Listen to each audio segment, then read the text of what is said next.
Sa pangalan ng Panginoon Hesus. Amen. Amen. Magandang araw po muli sa ating lahat. Pwede po bang palakpakan natin ang ating Panginoon sa oras at sa araw na to?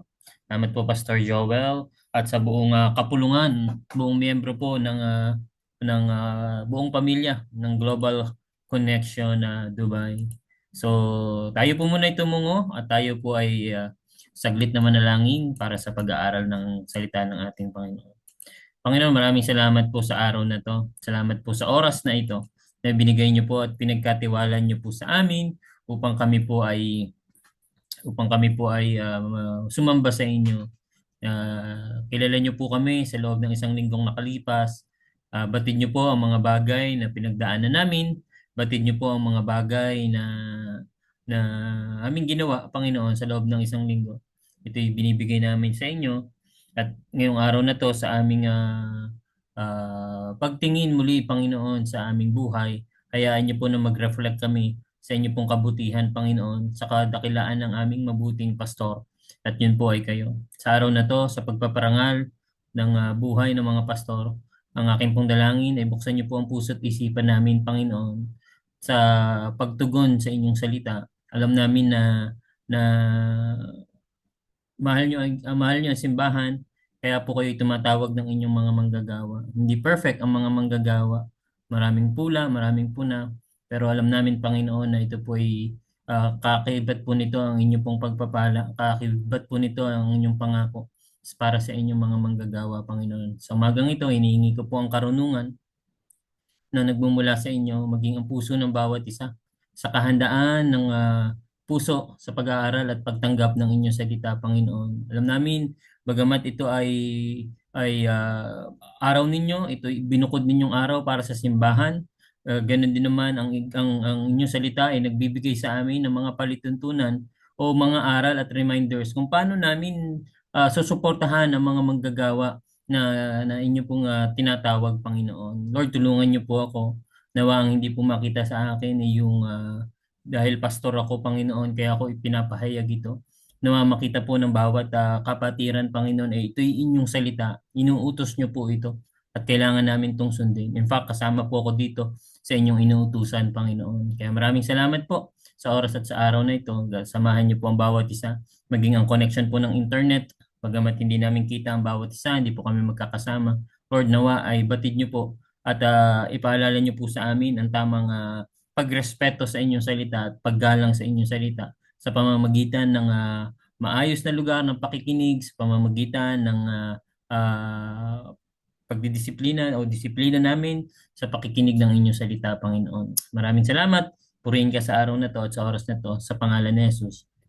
Amen. Amen and amen. Kagaya po ng nabanggit ko kanina at ng banggit ng ating mahal na pastor, ngayon pong buwan na to at sa huling linggo ng October, ang, tayo po ay nagkakandak ng isang linggo o one day para sa pagpapasalamat sa ating mga pastor. Ano po? So, ah kagaya din po ng panalangin ko kanina, disclaimer po, hindi po dahil pastor ako kaya itinuturo ko to o sasabihin ko to. Ano po? Ito po ay dahil utos po ng ating Panginoon. Maliwanag po ang salita ng Panginoon pagtungkol po sa pagpaparangal sa mga pastor. In fact, before nga ay nagpapaalam ako sa ating mga pastor na kung pwedeng mag-invite ng speaker regarding dito. Kasi ayaw kong ituro ito eh.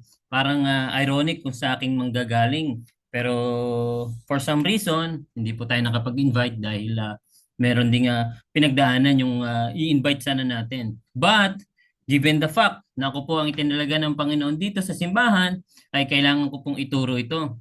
Una, para po sa ating mga kakilalang pastor o kapatid o meron tayong mga kaibigang pastor, ano po, kaya ako ito sasabihin. Baka nakakalimutan na po natin silang kamustahin o baka nakakalimutan na po natin silang pasalamatan. Pangalawa, kaya dapat ituro ito kasi pagdating ho ng panahon, hindi natin alam. Ang inyong mga anak ay magiging pastor. Ang inyong magiging manugang ay magiging pastor. O sa inyong mga generation ay may tatawagin ng ating Panginoon. Kaya itong pagpaparangal sa pastor ay dapat inuumpisahan po natin yan. Ano po? Alam niyo po, ang pag pinag-usapan natin yung term na pastor, ito po ay nagsimula sa Latin word. na talagang ang ibig sabihin po ay shepherd.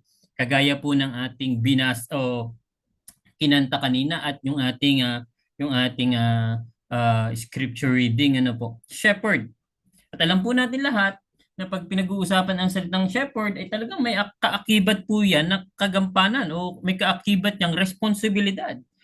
So ibang usapin naman po yung responsibilidad ng isang pastor. Ano po, sabi nga dito, in the church context, a pastor is an ordained minister. Itinalaga ng Panginoon, ano po, bilang mag-serve, spiritual leader, shepherd to a congregation, guiding and nurturing their faith journey. So primarily, pag sinabing pastor, yan po ang trabaho. In fact, ang pastor ay malaki ang pananagutan pagdating ng ating dakilang pastor, ang ating Panginoong Hesus, di po ba? Malaki po ang aming pananagutan. Lahat po ng aming gagawin, lahat ng aming sasabihin ay ipagsusulit po namin yan sa aming Panginoon. Pero ngayong umagang ito, hindi natin yung pag-uusapan, pag-uusapan natin yan sa siguro sa mga darating na panahon. Pero ngayon, ang pag-uusapan natin, bakit kailangan parangalan ang pangapastor? Yung mga pangapastor po kayong kakilala, kapatid, kaibigan, mga nauna nating pastor, bakit natin sila kailangan parangalan? Una, dahil ang pastor po ay tinawag ng ating Panginoon. At mag-i-stand po ako sa akin, laging sinasabi, hindi po church ang tumatawag ng pastor. Kasi kung ang church ang tatawag ng pastor, ang titingnan po natin ay yung magaganda lang. Ano po? Ang Panginoon po ang tumatawag ng pastor o ng mangunguna sa kanyang iglesia. Kaya nga anytime pag sinabi ng Lord, enough ka na dyan, bumalik ka na ng Pilipinas o enough ka na dyan, lumipat ka na ng ibang simbahan at may papagawa ko sa iyo dito, wala pong magagawa ang pastor. Kasi ang pastor po, ang shepherd, ay tinawag po ng ating Panginoon. Kung merong employee o employer ang Panginoon, ang mga pastor, yun po ay ang ating Panginoon. Roma 11:29, sapagkat hindi nagbabago ng isip ng Diyos tungkol sa kanyang mga kaloob at pagtawag. Ano po? Hindi nagbabago ang pagtawag ng ating Panginoon. Talagang ang season po ng pastor ay meron talagang season ng pag-aaral, may season ng pakikinig, na seasonal din po talaga, may season ng paglago at talagang hindi natin pwedeng i-box o hindi natin pwedeng ikumpara ang isang pastor sa isang pastor kasi seasonal ho yan. Pero pinaparangalan natin ang mga pastor dahil sila po ay tinawag ng ating Panginoon. Kung meron nga lang, naalala ko po noon nung tinanong ako ni Eunice kung hindi daw po ako pastor, ano daw po ang aking trabaho. Hindi ko po alam kung natanong niyo na po yung iba yung mga kakilalang pastor ng ganito. Ano. Kung hindi mo sinagot ang tawag ng Panginoon, ano ang trabaho mo? Nabanggit ko po kay Eunice, ako po ay siguro sundalo o kaya pulis. Ano po? Pero sabi ni Eunice, buti na lang at nagpastor ka at nakilala mo ako kasi classmate ko po sa PBS si Eunice. Ano po? Kung di siguro ako tinawag ng Panginoon sa PBS, sa pagpastor, di ko siya nakilala. But anyway, ang pagpaparangal sa pastor, bakit? Dahil sila po, ang mga pastor na kilala natin, I'm speaking sa mga pastor, ano po, sa pastor ay tinawag ng Panginoon. Pangalawa, ang pastor ay regalo ng Diyos sa iglesia.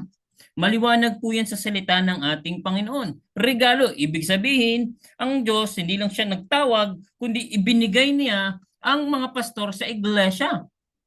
Alam niyo po, pagdating ng judgment, ay ang mananagot naman po sa Panginoon ay hindi po chairman. Ang pastor, ano po, kaya nga ang church, malaki yan o maliit, laging may pastor. Yan man ay 50 members, 20 members, o 100 ang members, o yan ay 1,000 members. Ang biblical na isang iglesia ay may pastor. Ano po? Kaya napakahalaga maunawa natin na ang bawat pastor ay regalo ng Diyos sa loob ng simbahan. Efeso 4 verse 11. At binigyan niya ng ilan ng mga kaloob upang maging mga apostol, ang iba na may mga propeta, at ang iba'y mga ibanglista, at ang iba'y mga pastor at mga guro. Ano po? Mga pastor at mga guro. Ano sabi niyan? At binigyan niya. So ang pagtingin natin sa mga pastor, dapat po at pagpaparangal natin, galing po, regalo po sila ng Panginoon sa simbahan. Kaya nga po, kung pupunahin natin lagi ang mga pastor, kung lalaitin natin ang ating mga pastor o kung panay pula na lamang ang nakikita natin, I will say po, ang pinupulaan po natin ang Panginoon na nagregalo sa loob ng simbahan. Ang Diyos po ang ating kine-question po natin ang ating Panginoon. Bakit binigay ng Panginoon ng mga manggagawa, ang mga pastor? O bakit niya niregaluhan ang mga pastor ng simbahan ng mga pastor? Ginawa niya ito upang ihanda sa paglilingkod ang lahat ng mga inirang upang maging matatag ang katawan ni Kristo. Ano po? Ni Kristo. Bakit kailangan parangalan ng mga pastor? Ang pastor ay tinawag ng Panginoon. Ang pastor ay regalo ng Diyos sa iglesia. At pangatlo po, ang pastor ay galing sa puso ng ating Panginoon. Alam niyo po, ang pagpaparangal sa pastor ay pagpaparangal sa ating Panginoon. Ang pagpapasalamat sa pastor ay pagpapasalamat po sa ating Panginoon dahil siya po, ang mga pastor ay galing po sa puso ng ating Panginoon. Jeremiah 3:15, and I will give you shepherds after my own heart. Bibigyan ko kayo ng manggagawa ng isang pastor na galing sa aking puso. Alam niyo po, ang sa US nagkaroon po ng survey regarding po sa mga pastor na nagki-quit sa ministry. In fact, kung titingnan niyo po itong data na to, 56% po. Ito po ay 2022 nung kinuha ng Barna Community, nagkaroon sila ng survey. Naghahanap po ako ng survey dito sa Middle East Wala po akong makita maging sa Pilipinas. Nakita ko lamang po ay dito sa US noong 2022 na kung saan ay tumataas ang percentage ng mga pastor na nagki-quit sa ministry. Yung mga pastor na tinawag, yung mga pastor na regalo at yung mga pastor na galing sa puso ng Panginoong Hesus ay nagki-quit na sa ministry. At tingnan nung natin yung mga ilang detalye. Sabi dito sa 21%, something else, yung hindi masyadong napag-usapan, yung 2%, none of the above. Pero tingnan natin sa mabilis na oras itong mga ilang katotohanan bakit nagki-quit ang pastor. Una, sa 6%, I don't feel respected by those outside the church.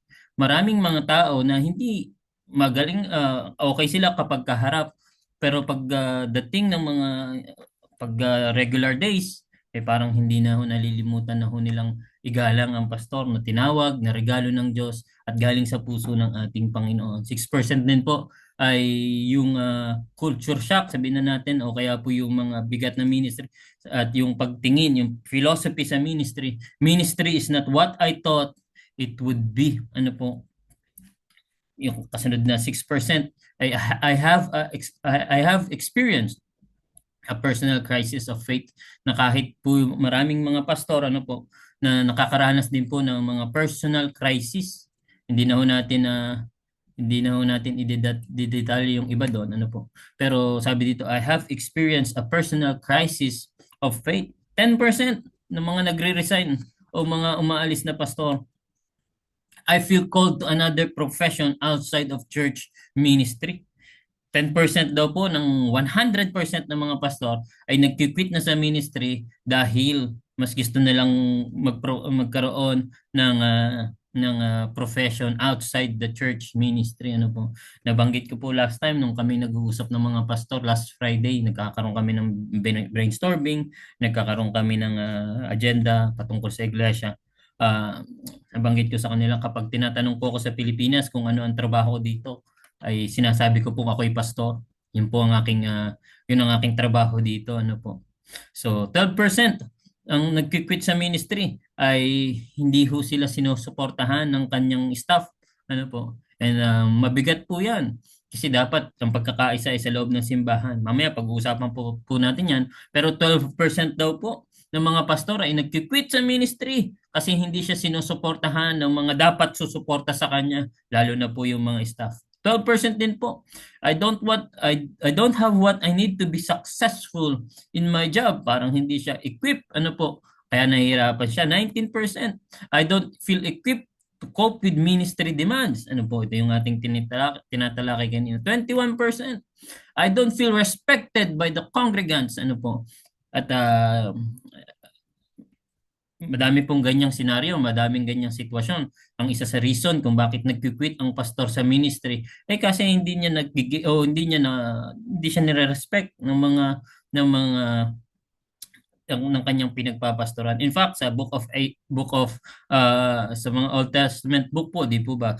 Maraming mga ah, propeta na pinadala ang Panginoon, hindi rin naman sila ginalang. Si Jeremiah, kahit si Isaiah, ano po, at marami pang iba. Si Paul na ating MTM nitong mga nakalipas na linggo o nakalipas na araw, sinusulatan niya ang Korinto kasi itong mga taga-Korinto ayaw siyang igalang.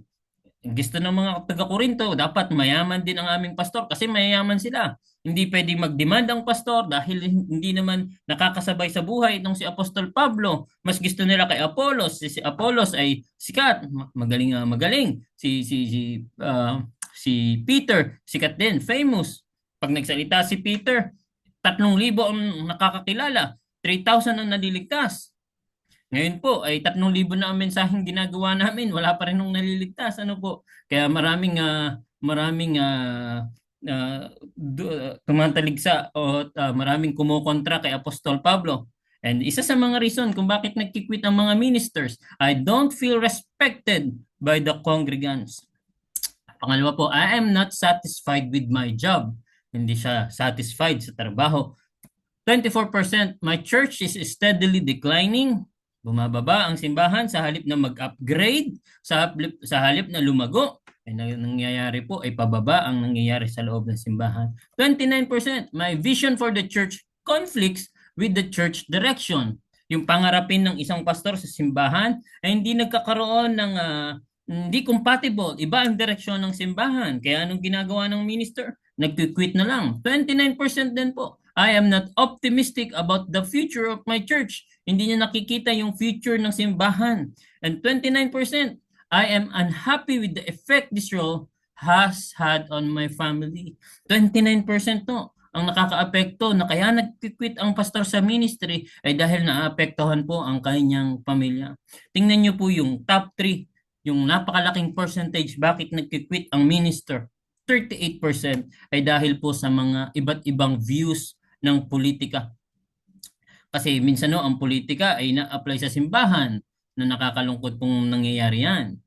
At sabi din sa ating mga MTM, di po ba, dapat pagkakaisa ang ating hanapin, pagkakaisa ang ating i-pursue. Sa loob ng simbahan, nagkakaroon ng political division. Ako ay kay Pablo, ako ay kay Apollos, ako ay kay Peter, no po, sabi ni Paul. Hindi, magkaisa tayo. Lahat tayo ay kay Kristo. 43% kung bakit nagkikwit ang mga pastor. Top 2. Nagkikwit ang mga minister. Pangalawa po, dahil I feel lonely and isolated. Ano po? Dahil daw po ang nararamdaman ng mga pastor ay sila ay solo, sila ay walang katulong, walang kumakamusta sa kanila, walang nananalangin sa kanila, wala man lang tutulong sa kanila. I feel lonely and isolated. So anong gagawin ng mga pastor? Mag-quit sa ministry. And number one reason kung bakit po nag-quit ang mga minister ay dahil yung bigat ng trabaho nila sa loob ng simbahan. The immense stress of the job, yung na-stress po sila. Yung stress sa mga gawain, ano po. Kasi again, pananagutan po ng mga pastor ang bawat iglesyang tinawag ng ating Panginoon. Kaya sa umagang ito, tingnan natin. Sa araw na tinalaga ng ating Panginoon, paano natin i-appreciate yung pastor o yung mga manggagawang tinawag, yung mga manggagawang niregalo, at yung mga manggagawang galing sa puso ng ating Panginoon. How can we appreciate God's man after His own heart? Tingnan po natin. Una, sa pamamagitan po ng pananalangin, by praying for them. Ako po yung nagpapasalamat sa Global Connection Dubai kasi pag titingnan ko po yung lagi nating items sa prayer meeting natin, laging kasama po ako at aking pamilya sa pananalangin. In fact, yan po talaga ang kailangan namin. Pananalangin po. Lagi nyo kaming ipanalangin. Yan. Pastor Joel and family, si Papa Ver and family, at yung mga kakilala at kaibigan pa nating mga pastor.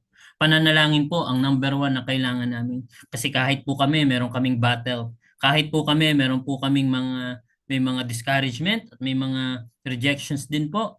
Tao din kami, nasasaktan. Kaya kung meron po kaming kailangan, kung may appreciation kaming pinakakailangan, ay ang pananalangin, po. Hindi po lahat kaya namin gawin para sa simbahan, bagamat gustong-gusto namin gawin. Pero kami po ay, dahil tao lang din, ay may mga limitasyon din po kami. Kaya lagi niyo po kaming ipanalangin. Sabi po ng 1 Timothy 2, verse 1 to 2, "First of all, I urge you that supplications, prayers, intercessions, and thanksgiving be made for all people, for kings and all who are in high positions, that we may lead a peaceful and quiet life, godly life, and dignified in every way." Yung dignified, parang isa ibang translation, holy life, holiness, po, na lagi niyo po kaming ipanalangin na kami po ay mamuhay na may kapayapaan. Kasi paano makakapagpastor ang isang pastor kung magulo ang buhay?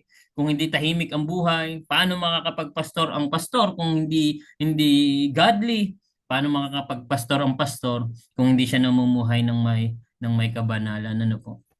19 to 20 ng Efeso, ipanalangin din niyo ako pagkalooban ng wastong pananalita upang buong tapang kong maipahayag ang hiwaga ng magandang balitang ito. Dahil sa magandang balitang ito, ako isinugo at ngayon nakabilanggo, kaya't ipanalangin ninyong maipahayag ko ito ng buong tapang, gaya ng nararapat. So, nananawagan si Apostol Pablo, ipag-pray niyo ako mga taga-Epeso, na bigyan ng karunungan para maliwanag kong maipahayag at wasto kong maipahayag ang salita ng ating Panginoon. Napakahalaga po ng inyong pananalangin sa amin.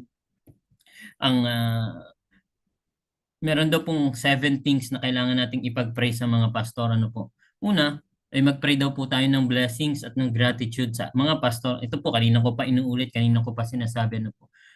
Pray blessings and gratitude over your pastor. Lagi po nating ipanalangin sila na pagpalain ng ating Panginoon ng pasasalamat. Pangalawa, pag-pray natin yung lakas ng loob sa mga pastor and strength sa mga pastor sa bawat araw po, na yung courage at yung strength. Pangatlo, na pwede nating ipanalangin sa mga pastor ay yung clarity ng direction ng ating Panginoon, na bigyan ng Panginoon ng wisdom, na maging maliwanag sa mga pastor ang ipinapagawa ng ating Panginoon. Number 4, pray for your pastor to be renewed with energy. So, pag-pray niyo po ang kalusugan ng mga pastor, po. So, salamat sa Panginoon dahil ang Pastor Ronel ay pauwi na po sa bahay nila. Chinat ko yung kanyang anak, sabi niya pauwi na. And praise the Lord. So, kami din, pag-pray niyo po kami lagi ang aming mga kalusugan. Panglima, ipanalangin po natin ang mga pamilya ng pastor. Pray for your pastor's family. O sa mga kaibigan at kakilala nating pastor, ipag-pray natin yung pamilya. Mahirap po maging asawa ng pastor. Mahirap din po maging anak ng pastor. Kaya ipag-pray niyo po ang bawat pamilya ng pastor na kakilala natin. Pang-anim, ipag-pray ho natin yung karagdagang karunungan para sa mga pastor, sa tuwing nag-aaral. Mahirap pong gumawa ng mensahe.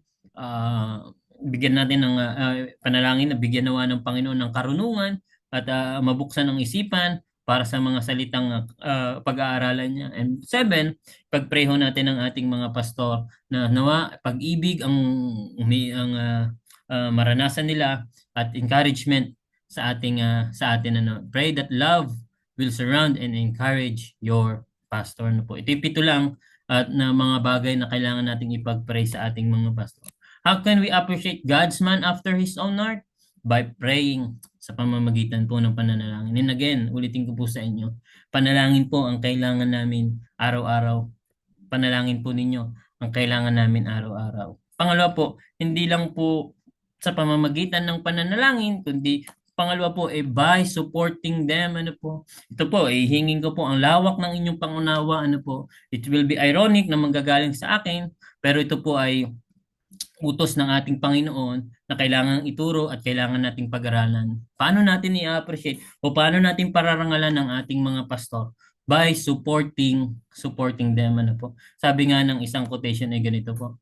The pastor's job is to take care of God's church. Ang trabaho po ng pastor ay ingatan ang simbahan hanggang sa muling pagbabalik ng ating Panginoong Hesus. Ang trabaho po ng pastor ay protektahan ang simbahan hanggang sa pagbabalik ng ating Panginoong Hesus. The pastor's job is to take care of God's church, but it is the church job to take care of their pastors. Ano po? Trabaho naman daw po ng iglesia na ingatan, alagaan ang mga pastor na tinawag ng ating Panginoon, na regalo ng ating Panginoon at ang mga pastor na galing sa puso ng ating Panginoon. 1 Timothy 5:17, let the elders who rule well be considered worthy of double honor, especially those who labor in preaching and teaching. Maliwanag po sa salita ng ating Panginoon. Hayaan nyo na ang mga matatanda, yan po ay ang ibig sabihin mga pastor o mga nangunguna na nangunguna sa simbahan ay tumanggap ng double honor. Especially, higit sa lahat, yung mga naglalaan ng oras, nag-aaral para sa pagtuturo at sa pag-edify ng iglesia. Preaching and teaching, ano po. Balikan ho natin itong ating MTM. 1 Corinthians 4 verse 19, sulat ni Apostol Pablo, sa ganyan din paraan ipinag-uutos ng Panginoon na ang mga nangangaral ng magandang balita ay dapat matustusan ang ikabubuhay sa pamamagitan ng magandang balita. Utos ko po ba to? Hindi po. Utos po to ng salita ng Panginoon. Maliwanag po yan. MTM natin sa 1 Corinthians 4. Sa ganyan ding paraan, ipinag-uutos ng Panginoon na ang mga nangangaral ng magandang balita ay dapat matustusan ang ikabubuhay sa pamamagitan ng magandang balita. Galatians 6 verse 6, ang mga tinuturuan ng salita ng Diyos ay dapat magbahagi ng lahat ng magagandang bagay sa mga nagtuturo. And again, sabi ko nga po sa inyo kanina, hinihingi ko ang pangunawa ninyo, hindi dahil baka sabihin yung bias ako, hindi. Salita to ng ating Panginoon. Napakaraming itinuturo ng salita ng Panginoon. Galatians 6 verse 6, ang mga tinuturuan ng salita ng Diyos ay dapat magbahagi ng lahat ng magagandang bagay sa mga nagtuturo. Liunawin pa po natin yan. Balikan natin ang 1 Corinthians 4 verse 3. MTM natin itong nakalipas na linggo. Ito ang sagot ko sa mga pumupuna sa akin. Si Apostol Pablo ang nagsasalita dito. Ang kausap niya itong mga mayayaman sa Korinto, itong mga ayaw makinig sa kanya, itong mga taga-Korinto na mataas masyado ang tingin nila sa kanilang sarili. Anong sabi ni Apostol Pablo? Ito ang sagot ko sa mga pumupuna sa akin. Wala ba kaming karapatang tustusan ng iglesia sa aming mga pangangailangan? Ang kawal ba ang gumagastos para sa kanyang pangangailangan habang naglilingkod siya?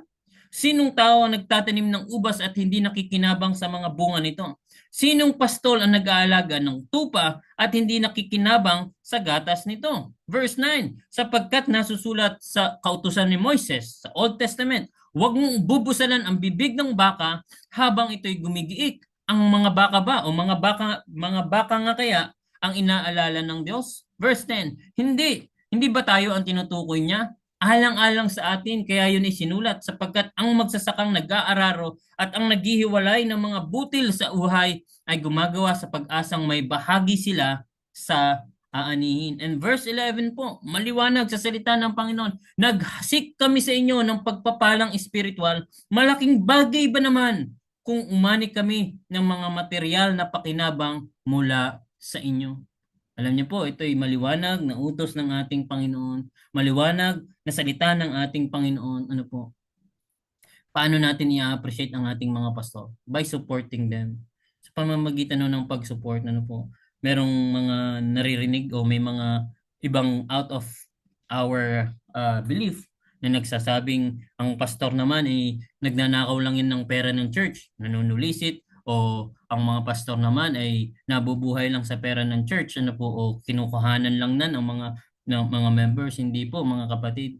Kung titingnan natin ang Bible sa isang malalim na pag-aaral, inuutos po ng salita ng ating Panginoon yan na suportahan po natin. And I'm speaking in behalf ng lahat ng mga pastor na nakakilala natin, in behalf ng mga pastor na mga kaibigan natin, na utos po ng ating Panginoon, by supporting them, we can appreciate them. Ano po?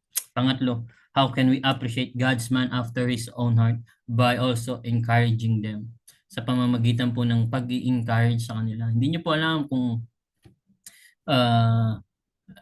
nabanggit ko po kanina, may iba't iba din ho kaming pinagdadaanan. May iba't iba din ang mga pastor na kakilala natin.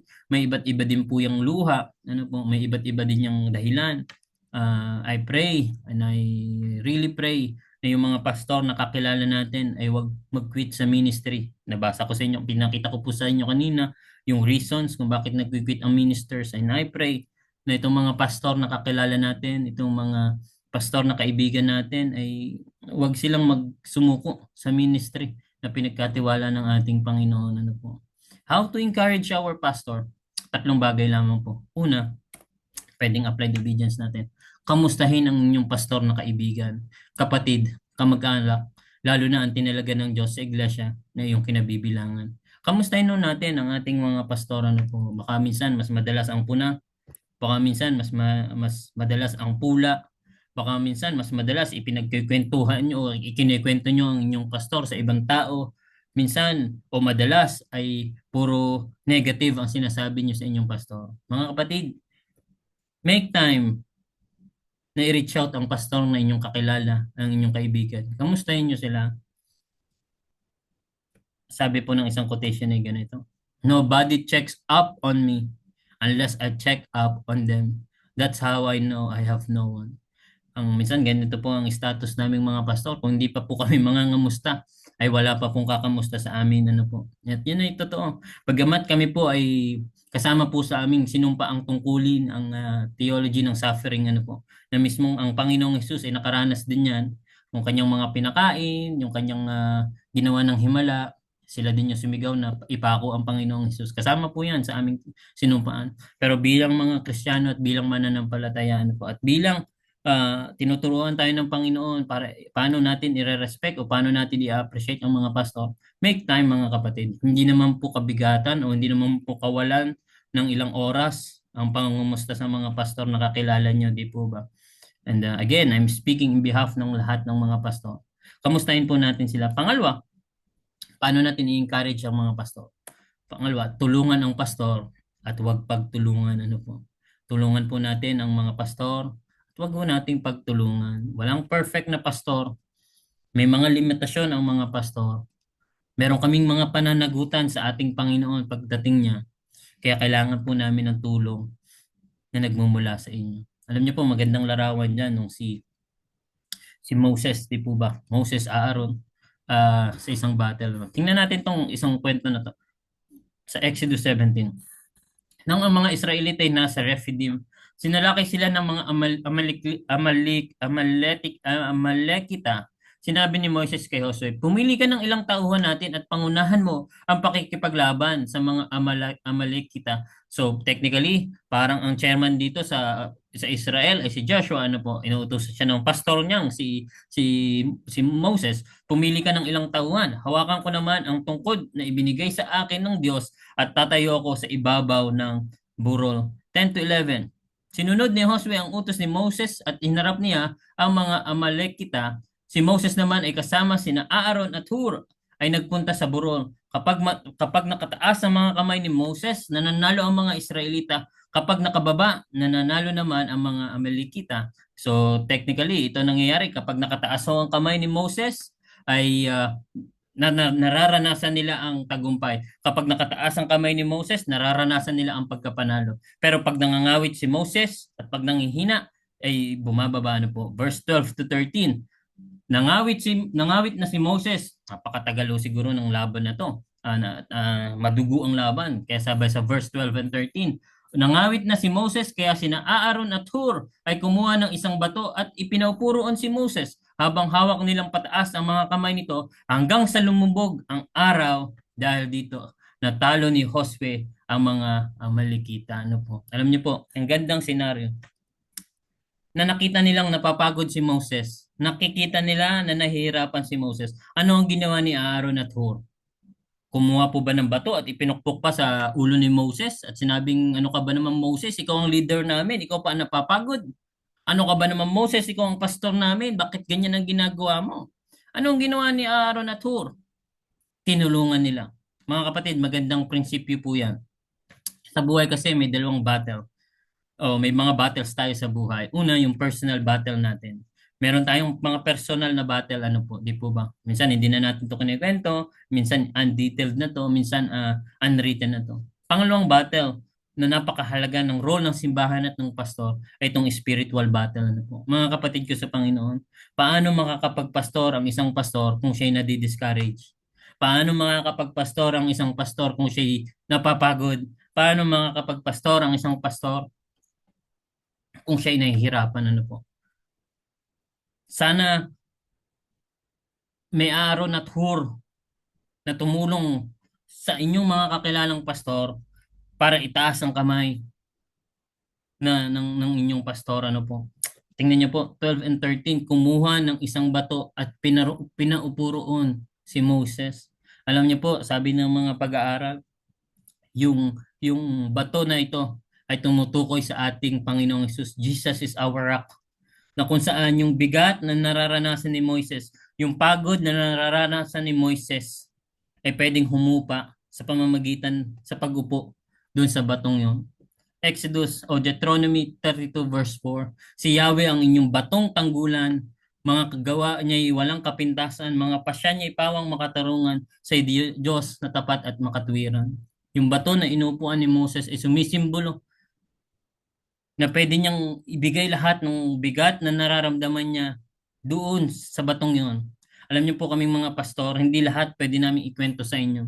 Hindi lahat, kahit nga po sa aming mga asawa, hindi po namin pwedeng sabihin lahat ng discouragement, lahat ng disappointment, lahat ng rejection. Hindi po pwede namin lahat sabihin. Pero kung meron man kaming pinagsusumbungan o pinaka dapat na sasabihan, yun po yung ating Panginoong Jesus, ang ating dakilang pastor na nag-alay ng buhay niya para sa atin. Para sa atin. How to encourage our pastor? Kamustahin, tulungan, at pangatlo po, ang mga pastor ay kinakausap at hindi ho pinag-uusapan. Ano po? Kinakausap po ang mga pastor at hindi pinag-uusapan. Nakakalungkot po kung magiging routine na po ng ating buhay o nasasanay na tayo na pag-usapan ng mga pastor. In fact, may mga weaknesses ang pastor pero may tamang table po para pag-usapan yon. Kung sasabihin niyo po sa ibang tao, sa inyong kapwa o sa kapwa kapatid sa Panginoon, yung kahinaan ng pastor, ay di po ba nila contradicting na tayo o kinokontra na natin yung una kong sinabi, ang pastor ay tinawag, regalo, at ito ay galing sa puso ng ating Panginoon. Ang mga kapatid ko sa Panginoon, how to appreciate God's man after His own heart by praying for them, by supporting them, and by encouraging. Baka ang kailangan nun ng mga pastor natin ay yung inyong encouragement. At pangatlo po, o pang-apat at panghuli, by praying for them, by supporting them, by encouraging them, but also by honoring them. Ano po? Sabi po ng unang Tesalonica 5 hanggang talatang 12. Mga kapatid, ipinapakuusap namin na igalang ninyo ang nagpapakahirap sa pamamahala at pagtuturo sa inyo. Bakit daw po? Alang-alang sa Panginoon. Nabanggit ko po sa inyo kanina, ang pagmamahal sa inyong pastor ay pagmamahal sa ating Panginoon. Ang paggalang sa inyong pastor ay paggalang sa ating Panginoon. Ang pagpapasalamat sa inyong pastor ay pagpapasalamat sa ating Panginoon. Sabi dito, alang-alang sa ating Panginoon. 13, pag-ukulan nyo sila ng lubos na paggalang at pag-ibig dahil sa kanilang gawain, makitungo kayo sa isa't isa. Ang ganda po ng English dyan, ng New Living Translation. Show them great respect and wholehearted love. Ano po? Love. Sa Global Connection Dubai po, meron tayong pastoral team. Ano po? Ito po yung ating mga pastor. Sa pangunguna ko po, ang ating elder, si Papa Bear, at si Pastor Joel. Ano po? So, minsan hindi kami nakakapag-meet dahil sa mga ilang schedule. Ano po? Pero pag nag-uusap po kami, laging ang concern namin, anong ikakabuti ng simbahan? Paano natin matutulungan ang member natin? Paano natin matutulungan ang church? Ano po? At alam niyo po ba mga kapatid, isa sa mga naging agenda namin ay darating ang panahon kami mag-exit sa GC Dubai. Tayo din po, kasi tayo ay talagang babalik sa ating mga pinanggalingan o yung iba pagka-upgrade sa ibang lugar. Ano po. At kami din, naka-ready kami dyan. So kaya lagi niyo po kaming ipanalangin. Kung malilimutan niyo po nabanggitin ang aming pangalan, madali lamang po yan. Ano po? Yung acronym ng aming pangalan, yan po ay TBJ po.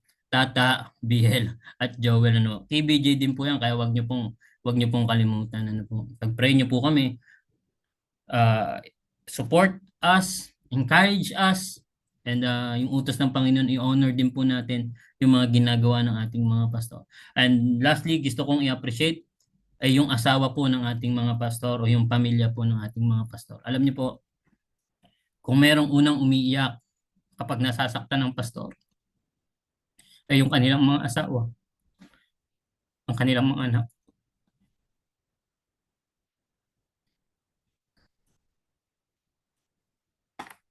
Kaya lagi niyo pong ipanalangin ang pamilya ng pastor. Hindi ho madali.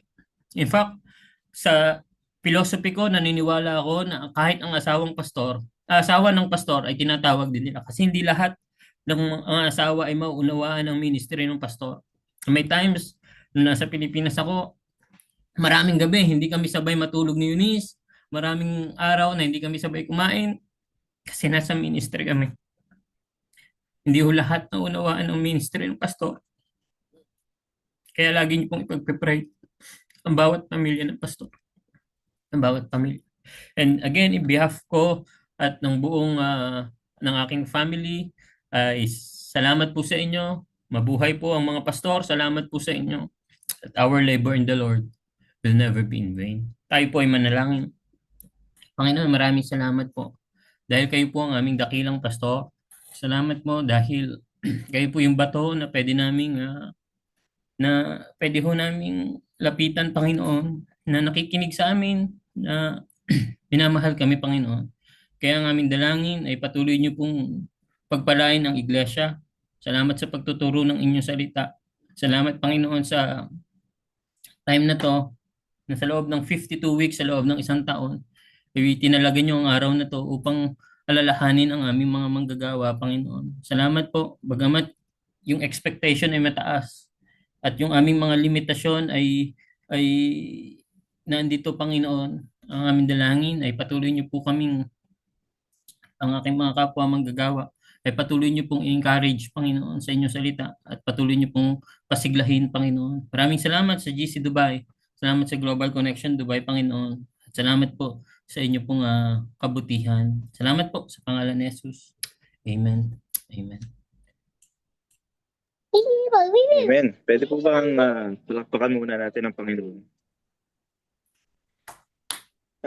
Kakibat po ng ating narinig na mensahe. Ito nga yung araw na nais nating i-appreciate yung ating mga pastor. Especially sa Global Connection Dubai. Isa po yun nga po, yung pastoral team natin ay yung TBJ. And on behalf po ng member ng Global Connection Dubai is meron po kaming inandang maiksing video na